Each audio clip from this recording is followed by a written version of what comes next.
D'avoir l'écran. Je remercie le bureau du CFSR pour leur invitation pour parler de l'imagerie moderne du vitré. Le vitré est une structure qui est difficile à imager de par sa transparence et sa dynamique.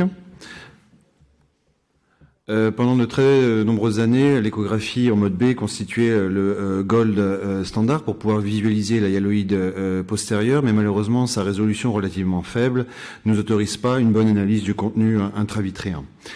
Les dernières évolutions technologiques de l'OCT nous ont permis de démontrer que la technologie SwepSource était une technologie de choix pour analyser le vitré, car il présente une très faible déperdition en fonction de la profondeur. Et il convient également, pour pouvoir optimiser le signal du vitré durant l'acquisition, d'hypermétropiser le focus de plus 3 dioptries et d'augmenter la luminance pour souligner les détails du vitré.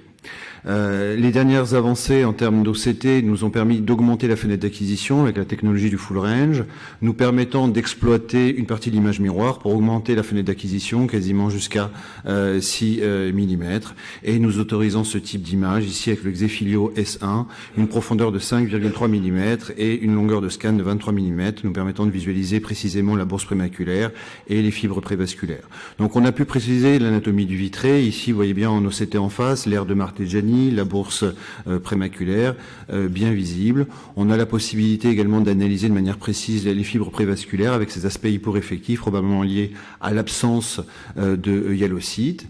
Et désormais, on peut même mettre en évidence les cisternes dont on sait que le nombre va augmenter avec l'âge, avec une certaine coalescence, comme vous pouvez le voir également sur cette analyse dynamique et sur cette image ici avec un nouvel OCT qu'on appelle le Dream OCT de la société Intalight aux États-Unis. On peut analyser de manière facile également le canal de Cloquet avec une coupe verticale positionnée sur le nerf optique, et on a pu analyser les modifications du vitré avec l'âge, dont on sait aujourd'hui que la bourse prémaculaire rentre en contact avec l'aire de Marteggiani avec l'âge. Il est toujours difficile d'analyser de manière statique un tissu dynamique, et donc j'ai essayé de donner de la dynamique avec l'OCT, et vous voyez également ce passage entre la bourse prémaculaire et l'aire de Marteggiani en OCT. On a pu analyser de manière beaucoup plus précise également les notions de liquéfaction du vitré, leur rapport avec la bourse prémaculaire et l'aire de Marteggiani. Et on sait qu'au cours de cette liquéfaction, le cortex postérieur va rentrer en contact avec la bourse prémaculaire pour occasionner le décollement postérieur du vitré. Et parfois, ce cortex postérieur va écraser complètement la bourse prémaculaire. Et là encore, j'ai essayé de donner de la dynamique au vitré. Et vous voyez bien également ces différences de liquéfaction entre le vitré liquéfié postérieur qui bouge beaucoup plus, et vous voyez également cette mécanique des fibres prévasculaires dans ce décollement postérieur du vitré débutant avec persistance d'une adhérence fovéolaire.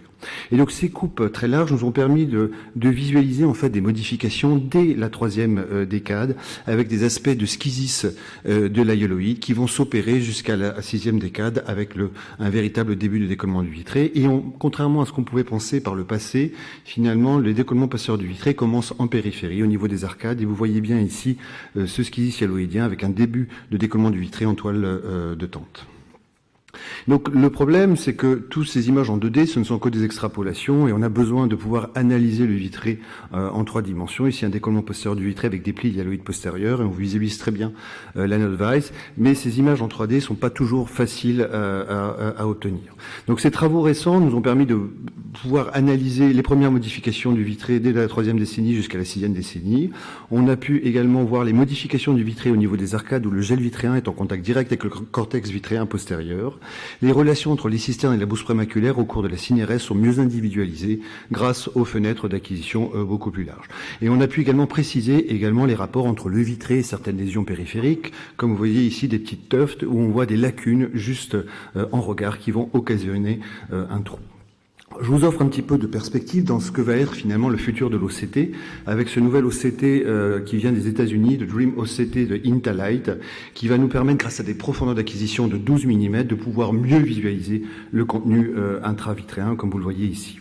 Donc en conclusion, l'OCT Wi-Fi a permis d'enrichir la sémiologie du vitré en mettant en évidence les modifications du vitré dès la 3e décennie et s'opérant jusqu'à la 6e décennie, a permis de préciser les relations entre les lacunes et la bourse prémaculaire lors de la synérèse, Le nouveau traitement du signal OCT nous aidera à améliorer la réflectivité du contenu intravitréen qui peut être combiné avec la technologie du full range et le swap source.